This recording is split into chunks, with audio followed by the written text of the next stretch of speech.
يا الله، مين هون؟ من أجمل الأغاني اللي أنا كاتب فيها كلام، وما أصعب المشاعر لما تنكتب بكل المراحل.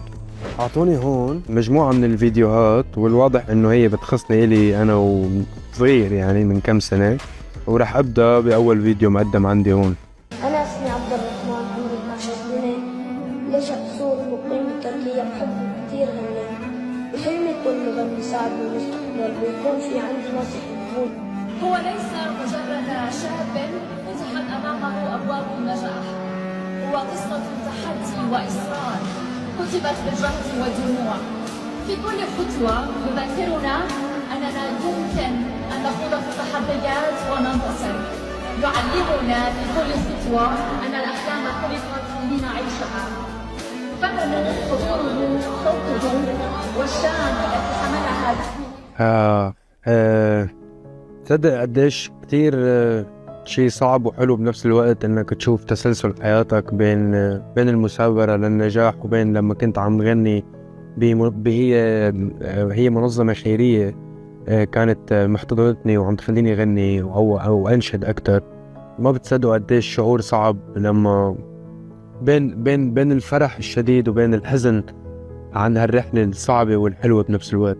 اوكي، هذا الفيديو ما بعرف بعدك لاقي حدا يشيل مني حزني وهمي، ما بعرف بعد لقيتي حدا ياخد مراضي منك. هاي الغنية بتعز علي كتير، وكان واضح اصلا قديش كان شكلي غير بوقتها.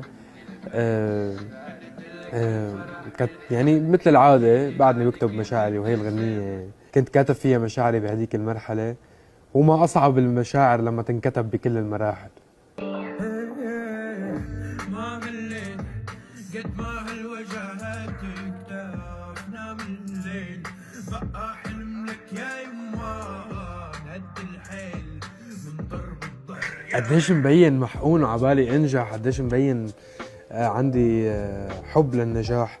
كمان غنية ما مليت من الأغاني الأقرب لقلبي، وساهمت بإني كون جزء من جمهوري بهديك المرحلة. يا الله، مين هاد؟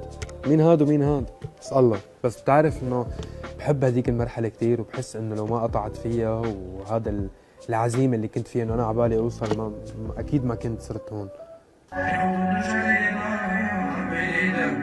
تركيا، غرفتي القديمة. سئيل. غنية برضاك كتير بحبها، وما زلت تعرفوا انه بحطها بسيارتي وبسمعها، وبحس انه هي من اجمل الاغاني اللي انا كاتب